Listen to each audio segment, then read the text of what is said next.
Hi, I'm Nathaniel Potskin, and I'm from the Portage Food and Science Center here in St. Paul.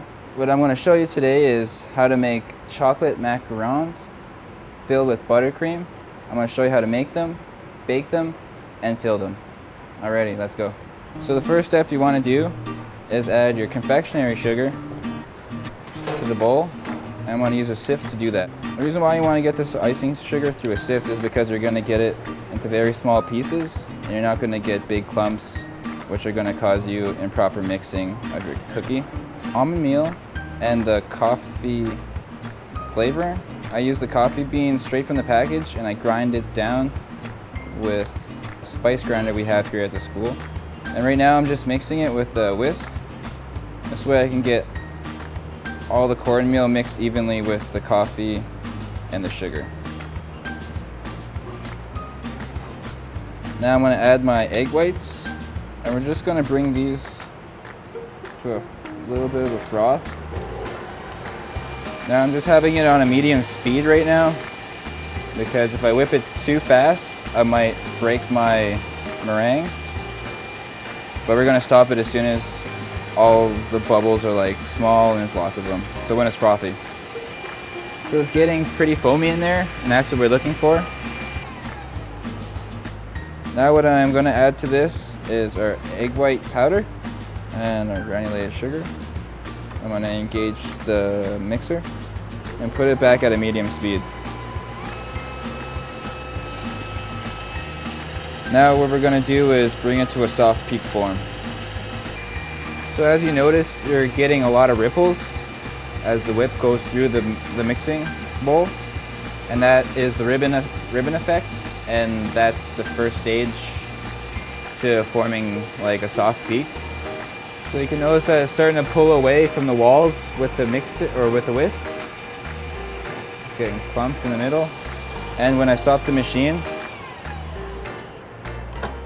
it should still be attached to the whisk a little bit.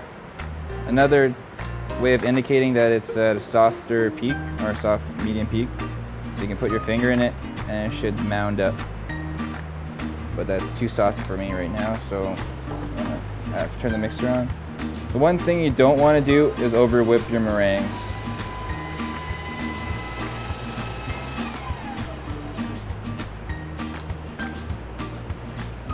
Stood up, okay, cool. Just reached the soft peak stage.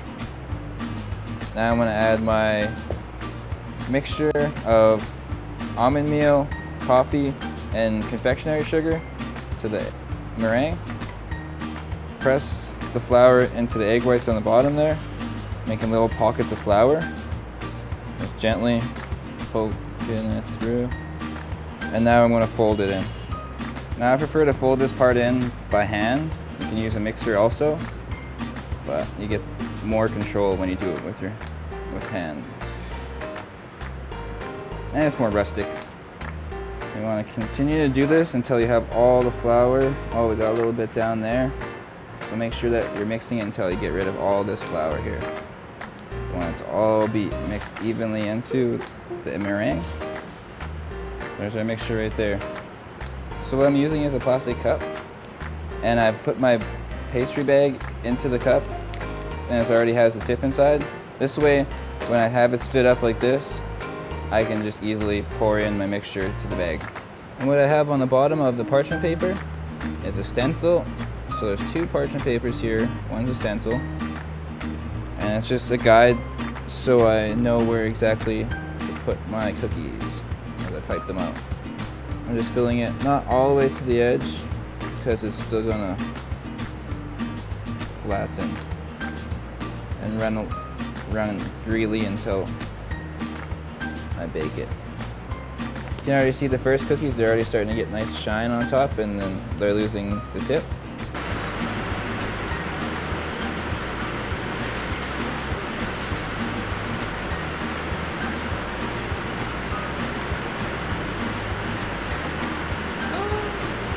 $275 for 30 minutes. But as soon as they come out of the oven, they should be crisp and very light and not soft at all to the touch. So now we're going to put our buttercream. We're going to pipe these right in between two shells. And then when you're done, they should look like this. All right, bon appetit.